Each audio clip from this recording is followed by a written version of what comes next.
Irmãos, creio que seja de conhecimento de todos que o islamismo está crescendo mais rápido, segundo várias pesquisas, do que qualquer outra religião do mundo, inclusive o cristianismo. Uma pesquisa recente mostrou que entre 2010 e 2020, o número de muçulmanos saltou de 1,7 bilhão para 2 bilhões de muçulmanos no mundo. Mas o que mais nos assusta não é apenas os números, é o padrão histórico que se repete há pelo menos 1.400 anos, onde esses muçulmanos migram para outros países, estabelecem mesquitas, aumentam a população através de muitos filhos, resistem às autoridades locais, exploram a legislação, por fim terminam instituindo a Sharia, a lei do Islã, e finalmente assumem o controle da nação. Talvez você já tenha visto esse dado, que 85% dos refugiados que existem em todo o planeta, 85% dos refugiados são muçulmanos. E há no país, no mundo hoje, 56 países muçulmanos. Mas talvez o que seja curioso para nós é que esses 85% de refugiados muçulmanos não procuram os 56 países muçulmanos para procurar asilo, e sim países com outra religião. O Afeganistão certa vez já foi budista. O Paquistão certa vez já foi hindu. O Líbano certa vez já foi cristão. Mas todas essas nações, para não falar de outras, hoje são nações islâmicas. Se continuarmos nesse caminho, a Europa será a próxima a cair. Talvez vocês tenham acompanhado a mídia, tenham visto a situação de Londres, tenham visto a situação da França, entre outros países europeus, depois a América. Inclusive, uma informação interessante, Mohammed já é o nome mais dado em toda a Inglaterra para os meninos homens que nascem lá. O Islã tem usado o método há mais de 1.400 anos e eles não estão prestes a se desviar de um método tão bem sucedido de conquista. A charge que você vê projetada é uma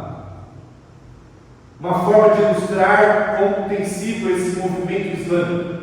Eles chegam num país, e aí esse país geralmente recebe, nesse caso dessa charge, mostra a Europa dizendo: sejam bem-vindos. Passam-se alguns anos, agora já são os próprios muçulmanos que estão recebendo, eles estão ocupando lugares de autoridade já, recebendo esses outros muçulmanos, dizendo: sejam bem-vindos à Europa. Em mais 10 anos, os muçulmanos já tomaram o governo pela sua multiplicação, enquanto os europeus não estão tendo nenhum filho, os muçulmanos estão tendo aos montes, e então chegará um momento, como já houve em alguns países, onde os muçulmanos dirão: vão embora infiéis, tomarão as nações. Mas eu quero te alargar um pouco mais. Eu quero te convidar a ler comigo alguns trechos pequenos de entrevistas que você pode encontrar no YouTube. Entrevistas de muçulmanos falando sobre o seu próprio crescimento. A primeira delas, abre aspas, um muçulmano diz assim: em 2060, os muçulmanos serão o maior grupo religioso do mundo. E o que vocês vão fazer? Vão se opor à lei islâmica até lá? Nós temos famílias, nós estamos fazendo bebês, vocês não.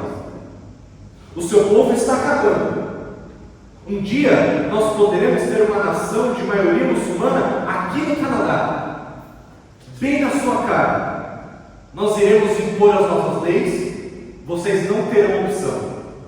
Sua única saída hoje é fazer leis que nos proíbam entrar no seu país. Ou ainda, uma outra entrevista, muçulmano dizendo: o futuro é nosso. Todos pesadelos de uma Europa muçulmana se tornarão realidade.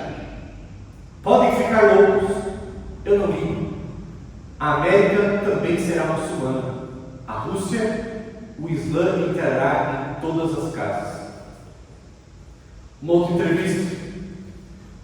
Nós não dizemos que o Islã está aqui para coexistir com muitas religiões diferentes e todos nós podemos apenas dar as mãos e ser amigos.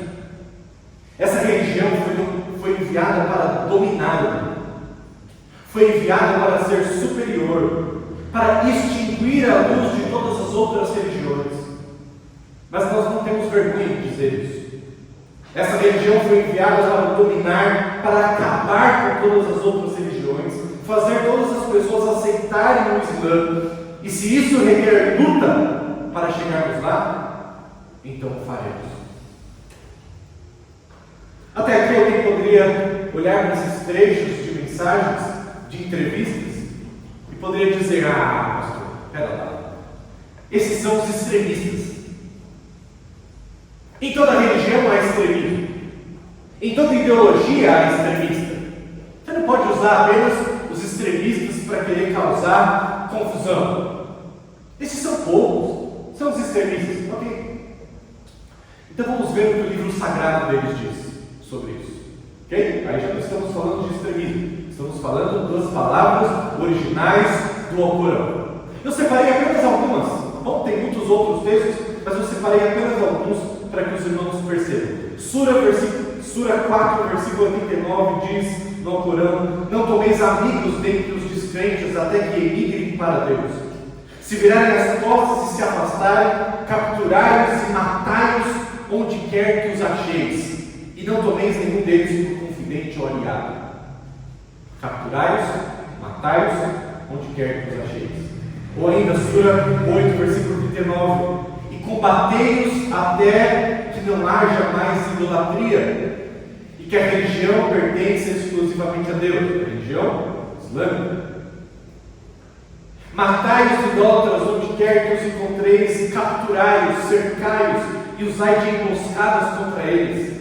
Se arrependerem e recitarem a oração e pagarem o tributo, então libertai-os. Não fraquejeis e não faleis em paz quando fordes os vencedores. E por último, breves sereis chamados para combater um povo de grande vigor. Devereis combatê-lo até que se submeta ao Islã. Essa noite eu gostaria de falar como nós devemos reagir a esse crescimento islâmico. Imediatamente eu gostaria de alertar os irmãos que nós, enquanto igreja, precisamos despertar. Estamos diante de uma realidade global e inegável que está se aproximando das nossas portas, e isso exige de nós uma resposta firme e intencional. Exige de nós foco. Enquanto os muçulmanos estão se concentrando em estratégias de dominar o mundo, nós estamos preocupados com a cor de fundo das nossas paredes. Como devemos reagir? Como devemos nos comportar? E infelizmente, não creio que para ninguém aqui essas notícias tenham sido tão novidades assim. Se você tem acompanhado as notícias por meio das redes sociais ou de canais de notícia, você sabe dessas notícias, talvez muito mais do que eu coloquei aqui. Mas infelizmente, o que as notícias têm gerado no nosso coração, muitas vezes é uma resposta diferente do que a Bíblia nos convida a tomar. Muitas vezes o nosso coração fica cheio de raiva, de ódio. Muitas vezes a nossa atitude fica paralisada, nós não sabemos o que fazer, apenas compartilhamos os vídeos, as notícias, as entrevistas, nós ficamos indignados, mas enquanto isso estamos paralisados. Ou nós reagimos com medo, com pavor. Nós olhamos para os nossos filhos e netos e imaginamos como será daqui a 15, 20 anos, quando os muçulmanos alcançarem a maioria nos países ocidentais. Eu quero procurar algo bem diferente do que essas posturas. Quero propor 3 posturas bíblicas. E aí eu escolhi a palavra C apenas para facilitar a nossa memorização e o nosso engajamento com essas posturas. 3 posturas que começam com a letra C, e eu vou usar nessa mensagem vários textos espalhados por toda a Escritura para mostrar o quanto a Bíblia fala sobre essas posturas e o quanto nós deveríamos levá-las a sério. Para reagir ao pensamento islâmico, então, a primeira postura que todos nós precisamos ter é de compaixão. Diferente do ódio, diferente da raiva, que essas notícias muitas vezes nos geram dentro de nós, eu convido você a perceber alguns textos bíblicos que falam sobre isso. Por exemplo, Levítico 19, versículo 33 a 34, a palavra de Deus diz: não se aproveitem dos estrangeiros que vivem entre vocês na terra, tratem-nos como se fossem israelitas de nascimento e amem-nos. Amem esses estrangeiros de outras línguas, de outros povos, de outras religiões. Amem-nos como a si mesmos. Lembre-se de que vocês também, Israel, foram estrangeiros quando moravam na terra do Egito. Eu sou o Senhor, seu Deus. Eu sei que eu e você não somos necessariamente Israel. Eu sei que eu e você não fomos estrangeiros do Egito. Mas eu e você, em certo sentido, o Novo Testamento diz que somos peregrinos neste mundo, que nós não temos aqui cidade permanente. E que fomos abraçados por um reino que não nos pertencia. Fomos convidados de maneira graciosa por um Deus para morar no seu reino onde nós não merecíamos estar. E com base nisso, nós devemos olhar para os estrangeiros, e aqui eu estou me referindo especialmente aos estrangeiros islâmicos, muçulmanos, que não param de chegar, que nós deveríamos agir com esse tipo de compaixão, com esse tipo de amor, tratando-os com o mesmo amor que nós cuidamos dos nossos. Ou ainda, Mateus 5, o próprio Jesus nos diz: vocês ouviram o que foi dito? Ame o seu próximo, odeie o seu inimigo. Era corrente na época. Mas Jesus diz: eu, porém, lhes digo, amem os seus inimigos e orem por quem nos persegue. Irmãos, se temos um inimigo de fato e de verdade, é a religião muçulmana. Se você não considera assim, é porque talvez você esteja lendo pouco sobre o movimento missionário cristão nesses países. Talvez porque você não tenha conhecido nenhum missionário ainda que tenha aberto mão do seu conforto, do seu país de origem, para ir pregar o Evangelho nessas nações e então ter a sua família abusada, morta, e ele mesmo sendo morto nesses países. Há centenas de relatos de missionários assim, mortos terrivelmente, torturados. São inimigos de fato, inimigos não apenas nossos, inimigos da cruz de Cristo, onde se prega mentiras a respeito de Deus, de Jesus, grotescas. São inimigos do Evangelho, inimigos da cruz de Cristo.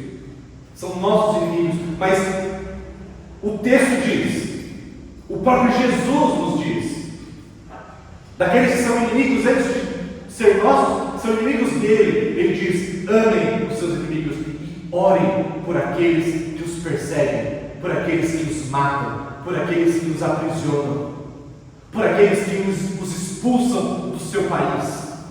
Orem por eles, amem-os. Jesus não disfarça a realidade que nós teremos inimigos. Ele diz: vocês terão, mas vocês não derrotarão os seus inimigos com o mesmo ódio que eles demonstram a vocês. A arma principal que vocês têm não é raiva, não é a vingança, não é o ódio, é o amor. Mas ainda, Lucas capítulo 10 diz: qual desses 3 você diria que foi o próximo do homem atacado pelos bandidos? Aqui Jesus está contando a história, a parábola do bom samaritano. A história conta que um judeu estava passando por por uma estrada, ele foi atacado por bandidos, deixou quase morto à beira da estrada. Então passaram dois religiosos da mesma nação que aquele homem, e eles não atenderam, passaram direto. E então veio um terceiro homem com uma religião diferente, com uma nacionalidade diferente, de um povo inimigo, um samaritano, e ele atendeu, e ele cuidou daquele homem ferido. E então Jesus olha para o seu público, a quem ele está contando essa história, o seu público religioso, judeu, e pergunta para eles: quem foi o próximo? O homem atacado pelos bandidos. E então o especialista da lei respondeu: aquele que teve misericórdia, aquele que se colocou no lugar, aquele que abriu mão da sua segurança, porque atender um homem da beira da estrada naquela época era um risco muito alto. E aquele homem é obrigado a dizer: o próximo foi aquele que se aproximou, o próximo foi aquele que teve misericórdia. Então Jesus diz: vá e faça o mesmo. Vá e alcance uma nacionalidade diferente, uma religião diferente, alguém que não merece, alguém que despreza. Vá e mostre misericórdia. Ou agora Paulo dizendo em Romanos capítulo 12: nunca paguem o mal com o mal, pensem sempre em fazer o que é melhor aos olhos de todos. Do que depender de vocês, e nem sempre depende, mas do que depender de vocês, vivam em paz com todos. Amados, nunca se vinguem, deixem que a ira de Deus se encarregue disso, pois assim dizem as Escrituras: a vingança cabe a mim, e eu lhes darei o troco, diz o Senhor. Muitas vezes a nossa reação diante das atrocidades que são cometidas na religião islâmica, nós queremos de alguma forma nos vingar. Mas o texto diz que a vingança pertence ao Senhor, e que nós não podemos tratar o mal e pagar o mal com o mal, e sim com o bem, assim como recebemos do próprio Jesus. Ou ainda Paulo, em Romanos 12, diz: não deixem que o mal os vença, mas vençam o mal praticando o bem. E Hebreus 13, versículo 2 diz: não se esqueçam de demonstrar hospitalidade, porque alguns, sem o saber, hospedaram anjos.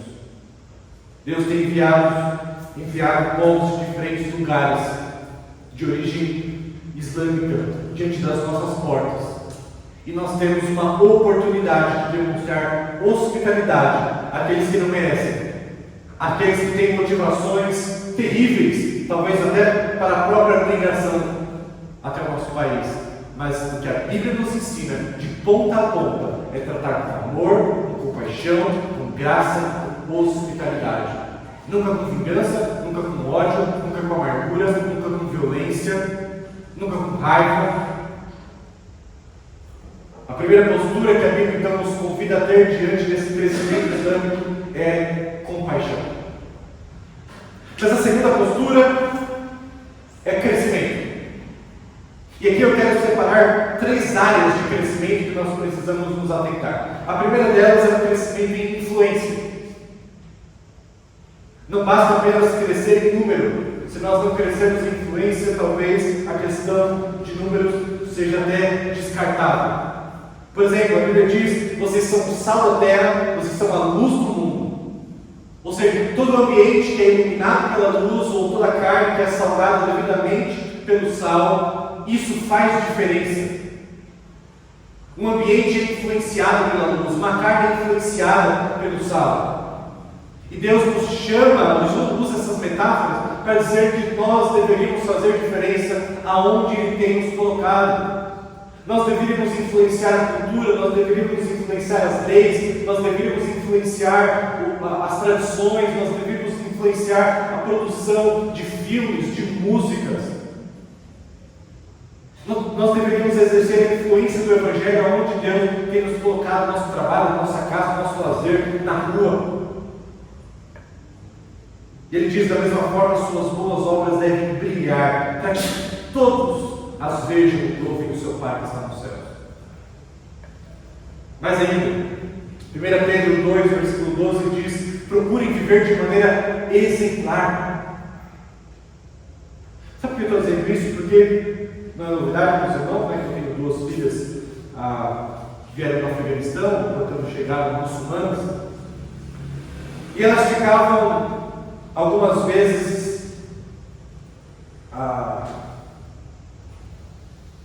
com algum tipo de estranhamento diante de algumas atitudes ou posturas nossas enquanto cristãos. Algumas delas é simplesmente porque havia um choque cultural, mas outros estranhamentos vinham de posturas não exemplares nossas, de coisas que de fato nós estamos fazendo de errado, e isso é facilmente percebido pelos que estão de fora. Se queremos crescer em influência, precisamos crescer no nosso cuidado de sermos exemplares entre os que não creem. E Pedro continua o texto dizendo: assim, mesmo que eles nos acusem de praticar o mal, eles verão o nosso comportamento, quando o nosso comportamento for exemplar, e darão glória a Deus quando Ele julgar o mundo.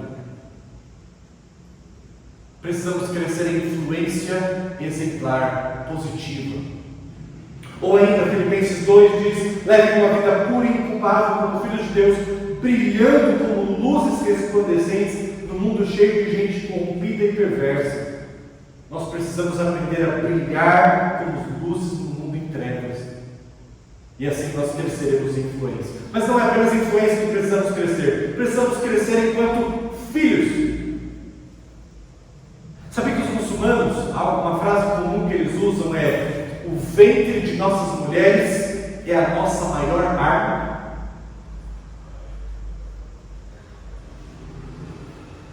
Eu vou ler esse texto, eu só vou explicar como eu estou utilizando esse texto, ok? Há grandes discussões teológicas sobre isso hoje em dia. Gênesis 1:28, Deus dizendo para Adão e Eva: Deus os abençoou e disse: sejam férteis e multipliquem-se. Eu particularmente não entendo que esse texto funcione como uma lei para nós hoje, mas certamente como um princípio.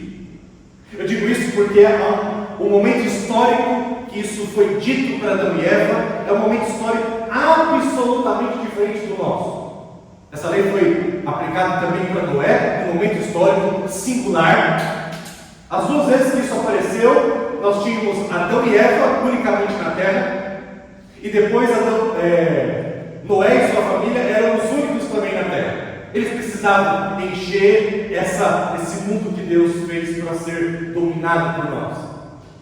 Meus irmãos, hoje nós temos mais de 7 bilhões de pessoas no mundo. Já enfrentamos crises de diversas áreas por conta de uma superpopulação. Eu não acho que essa lei se aplique para nós hoje como foi aplicada para eles naquela época. Mas, ainda assim, o princípio de uma multiplicação de descendência que serve o Senhor, eu creio que ele se mantém.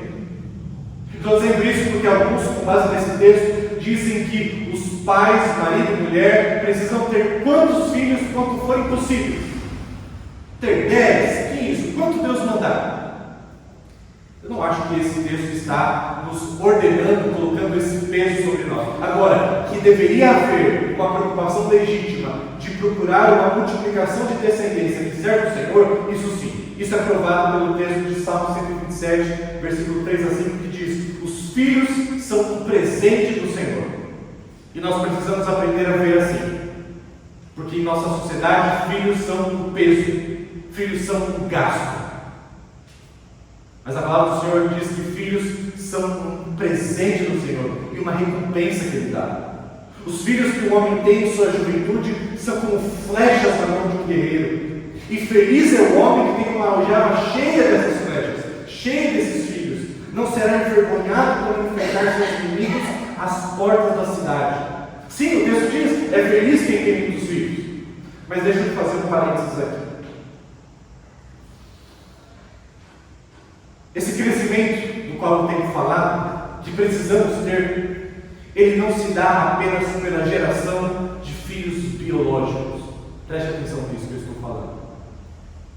Eu acredito que uma das maiores, mais potentes exposições do Evangelho seja a adoção.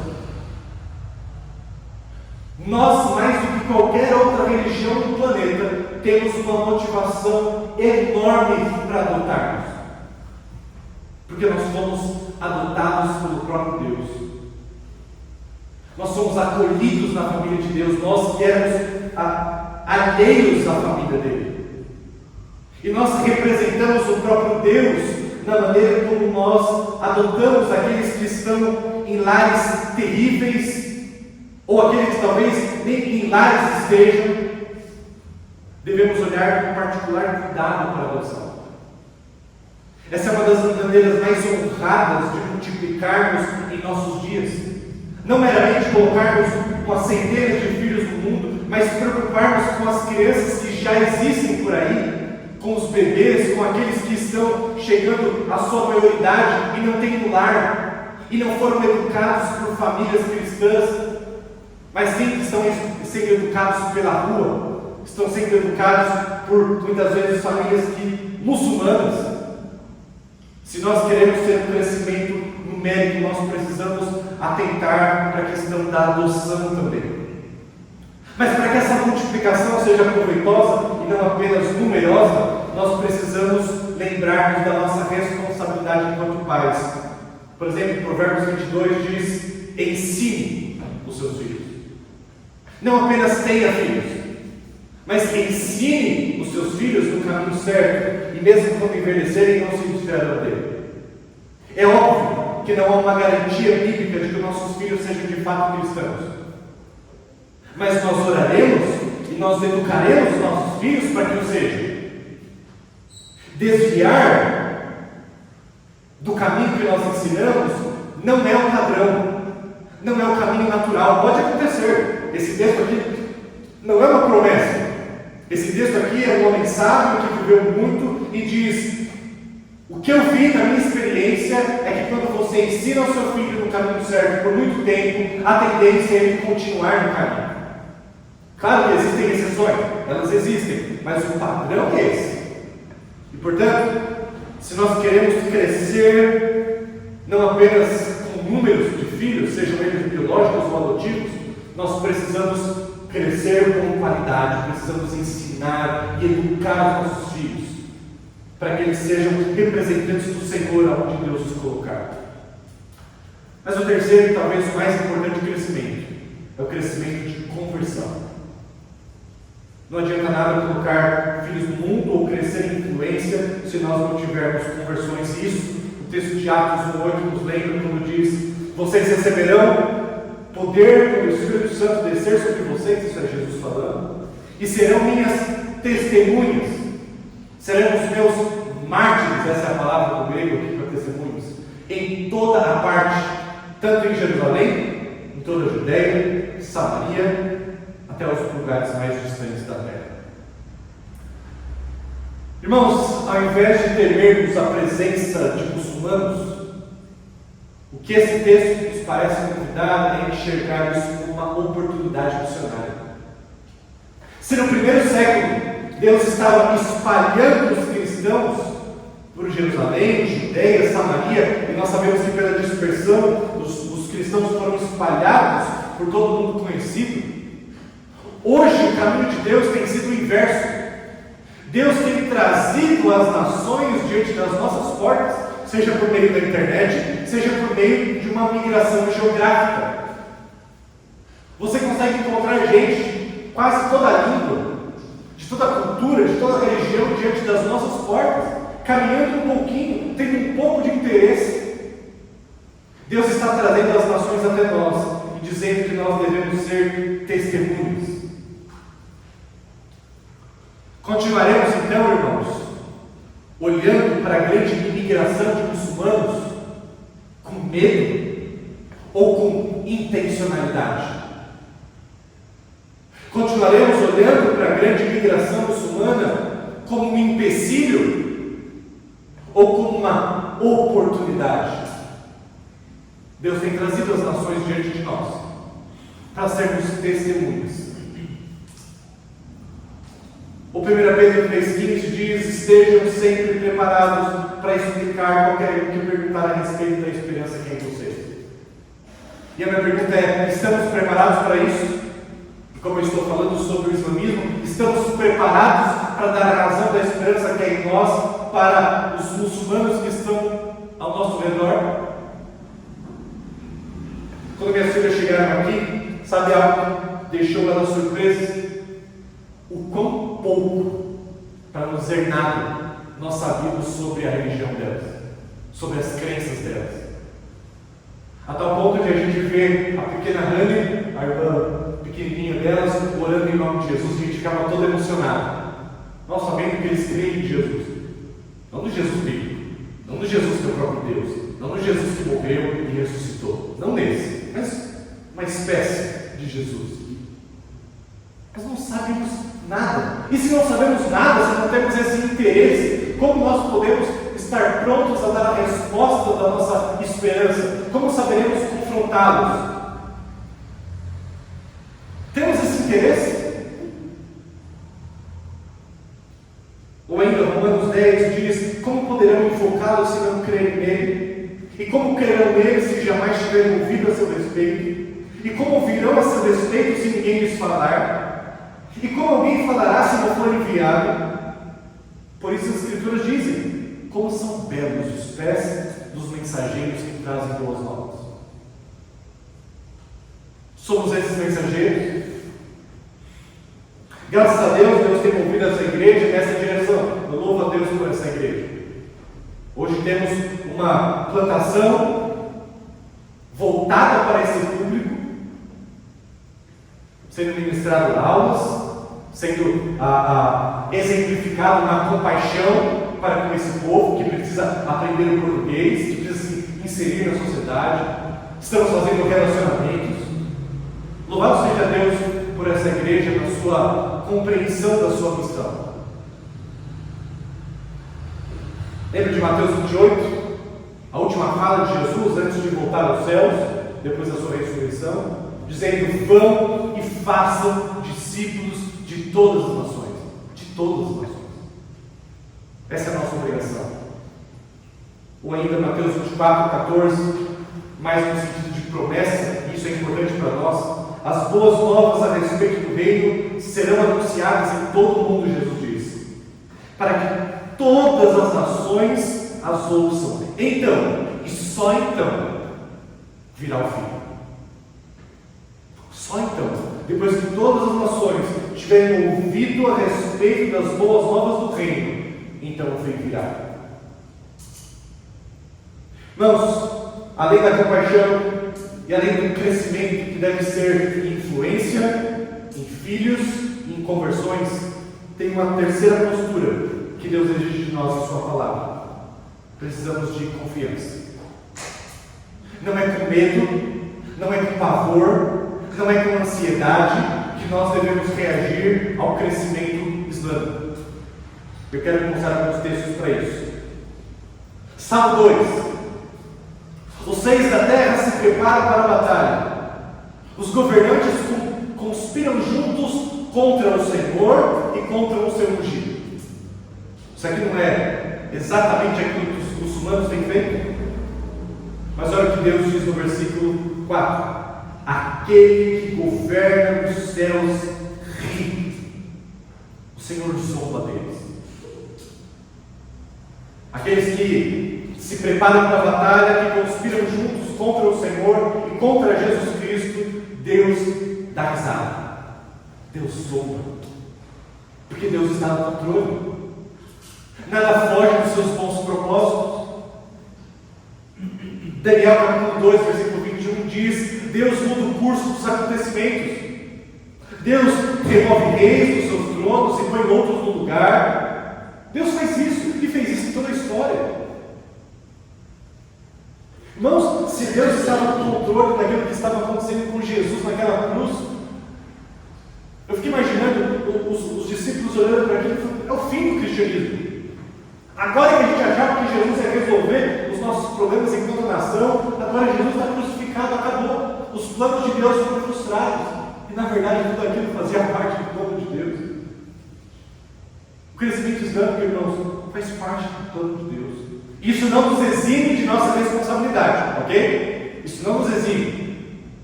Nós devemos procurar ter compaixão, influência, crescimento de conversões, nós precisamos disso. Mas nós não podemos ficar desesperados. Porque Deus está no controle da história. Atos 17 nos lembra de um só homem, ele criou todas as nações da terra. E Deus decidiu de antemão onde se estabeleceriam e por quanto tempo. As migrações estavam dentro do propósito de Deus. Deus preparou para que tudo que nós estamos vivendo fosse de tal modo. João 14:27 nos lembra: eu deixo um presente, a minha plena paz. E essa paz que eu estou é um presente que o mundo não pode dar. Portanto, não se aflijam e não tenham medo. A nossa postura, irmão, diante dessas notícias, não é de medo, não é de pavor, não é de ansiedade. Josué, capítulo 1, versículo 9 diz: não tenha medo nem desanime, pois o Senhor seu Deus estará com vocês por onde quer que vocês andem. Não tenham medo. Salmo 43 diz: aquietem-se, aquietem-se, e saibam que eu sou Deus, e eu serei honrado entre todas as nações. As cristãs, as nações puristas, budistas, secularistas, muçulmanas, eu serei honrado em todas as nações, eu serei honrado no mundo inteiro. Confiamos nisso? Isaías 41, não tenha medo, pois eu estou com você, não desanime, pois eu sou o seu Deus. 2 Timóteo, versículo 7, pois Deus não nos deu espírito que produz temor e covardia, mas sim um espírito que nos dá poder, amor e autocontrole. Por último, Daniel 2, versículo 44, o Deus dos céus estabelecerá um reino que jamais será destruído ou conquistado. Reduzirá outros reinos a nada e permanecerá para sempre. Confiamos nisso, irmãos? Temos certeza dessas promessas? Portanto, a nossa postura deve ser de compaixão, de crescimento, influência, por meio de filhos biológicos ou adotivos, por meio da educação desses filhos para que seja uma descendência do Senhor, por meio de um crescimento de conversões, por meio de uma confiança que lança fora todo medo, todo pavor, toda insegurança, toda covardia. Mas talvez nós todos saibamos já disso. E talvez ainda assim, olhando o nosso coração, a gente vê que a nossa tendência natural diante dessas notícias que não param de chegar é de fato medo. É de fato raiva, ódio, vontade de se vingar, é de paralisia. O máximo que nós fazemos é compartilhar, mandar a notícia uns para os outros, sem ter muito impacto com isso. Como então podemos ter compaixão e não raiva? Como podemos crescer ao invés de ficar paralisados? Como podemos confiar nos planos de Deus e não ficarmos com medo ou pavor? E a resposta para todas as perguntas, curiosamente, também começa com a letra C. Se nós não percebermos que Cristo é a solução para a nossa compaixão, para o nosso crescimento, para a nossa confiança, nós não teremos essas posturas. Eu quero te convidar rapidamente a isso, para encerrar essa mensagem. Cristo teve compaixão de nós ao se encarnar e morrer por um povo que não merecia, eu e você. Nós éramos inimigos de Deus. E Ele não se preocupou com a sua própria segurança a fim de nos amar. E se éramos imerecedores e fomos amados, e se Deus teve compaixão de nós em Cristo, então nós podemos agora amar quem também não merece. Podemos amar quem não merece, porque eu e você somos amados enquanto não merecemos. E essa é a única coisa que pode nos capacitar a olhar aqueles que têm matado os nossos irmãos em seus países e têm nos expulsado. É a única coisa que pode nos capacitar a acolhê-los, a amá-los, a servi-los, a despeito da nossa segurança. A única coisa. Ou ainda, Cristo nos chamou para multiplicarmos, a fazermos seus discípulos. E Ele mesmo prometeu que Ele estaria conosco até a consumação dos séculos. Agora, irmãos, se Cristo está conosco e Ele nos capacita, então nós podemos buscar o crescimento com coragem e ousadia. Porque Ele diz que esse negócio vai dar certo. Porque Ele diz que esse negócio vai crescer.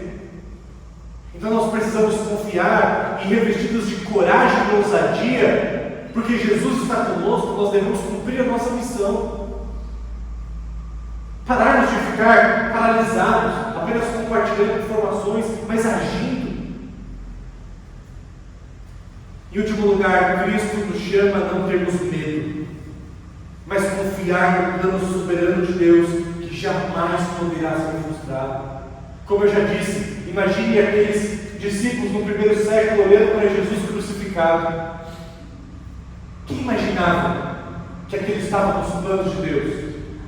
Eles estavam cheios de medo, eles estavam cheios de terror, mas Jesus não os chama para isso. Se até a morte não foi suficiente para derrotar a Cristo e os seus planos, nós não precisamos ter medo de qualquer outra religião ou inimigo deste mundo. Nada poderá frustrar os planos do nosso Deus. Portanto, podemos confiar que Deus fará a sua vontade e nós devemos nos submeter para sermos os seus servos e agirmos com essas posturas que nós fomos direcionados essa noite a ter: compaixão, crescimento e confiança. Vamos orar? Senhor Deus, obrigado pela tua palavra, obrigado porque ela nos ensina que nós devemos responder com compaixão quando o nosso coração quer responder com raiva e vingança. Obrigado porque um dia nós fomos contemplados com essa compaixão em Jesus Cristo. Obrigado porque a tua palavra nos ensina que quando nossos corações tendem a ficar paralisados, a tua palavra nos incentiva a nos multiplicarmos, a testemunharmos, a darmos a razão da esperança que é em nós, a agirmos com fé e ousadia no crescimento que o próprio Jesus prometeu que teríamos. Obrigado porque a tua palavra nos ensina a não termos medo, mas sim agirmos com confiança. Ajuda-nos a confiar no Senhor e nos teus bons planos, mas que isso não nos leve a uma paralisia, que isso não nos leve a descansarmos e persistirmos como se não houvesse nada que deveríamos fazer, mas que essa tal confiança nos empurre a fazer aquilo que é de nossa responsabilidade, a que nós cresçamos em nossa influência, a que nós produzamos filhos que são descendentes do Senhor, que nós adotemos, que nós sejamos instrumentos do Senhor para a conversão de todas as nações, para que se rendam ao teu reino de amor e de graça. Pai, pedimos que a tua palavra, que o teu evangelho molde essa nação e molde este mundo, não para que nós expulsemos os infiéis, mas para que nós testemunhemos a tua graça, para que todo mundo se dobre diante do Senhor e reconheça que só tu és o Deus verdadeiro. Mas assim oramos em nome de Jesus.